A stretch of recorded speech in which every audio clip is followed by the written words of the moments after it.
mechiri ọnụ m ọnụ n'olulu, o mechiri ọnụ m ọnụ n'olulu, o mechiri ọnụ m ọnụ n'olulu, o mechiri ọnụ m ọnụ Jehova Jireh, o mechiri ọnụ m ọnụ Jehova Jireh, o mechiri ọnụ m ọnụ na m mechiri ọnụ m ọnụ n'olulu, mechiri ọnụ m ọnụ Jehova mechiri ọnụ m ọnụ n'olulu, mechiri ọnụ m ọnụ eze m mechiri ọnụ m ọnụ n'olulu, mechiri ọnụ m ọnụ eze m mechiri ọnụ m ọnụ n'olulu, mechiri ọnụ m ọnụ na m mechie mmiri anya ọnụ, mechiri ọnụ m ọnụ eze m mechie mmiri anya ọnụ, mechiri ọnụ m ọnụ ebe n'ihere m anya, mechiri ọnụ m ọnụ eze m mechie ọnụ isi ike, mechiri ọnụ m ọnụ eze m mechie nrịarịa n'ọnwụ ike, mechiri ọnụ m ọnụ eze m mechie anya agaghị n'ihu, mechiri ọnụ m ọnụ amaka m gbaburu so ego ndị o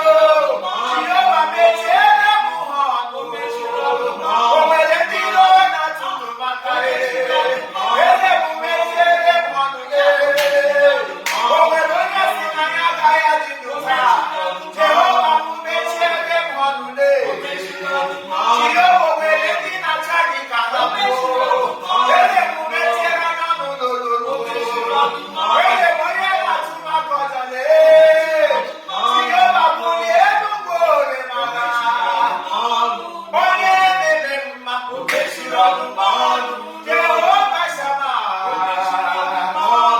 ike ụkaba mbale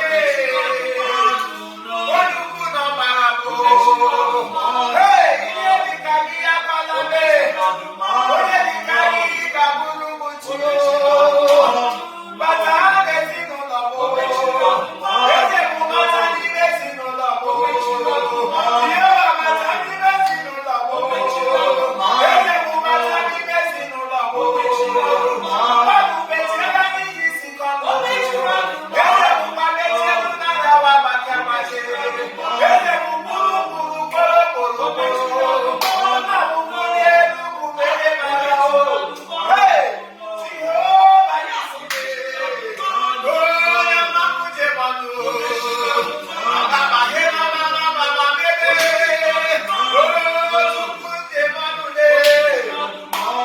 Chukwu mmesa ma nwa na Emmanuel na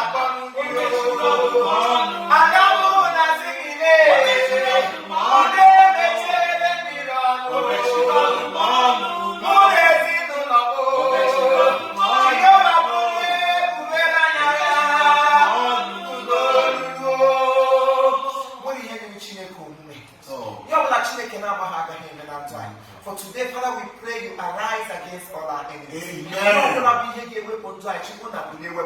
Ọtụtụ ọbụla ekwesịsị atụ ajọ aka n'ime ezinụlọ gị, ọtụtụ ọbụla ha si atụ aka n'ime ndụ gị n'ụbọchị taa onye na-emechi ọdụm ọnụ n'olulu ọ ga-emechi ndị iro n'aha Jizọs.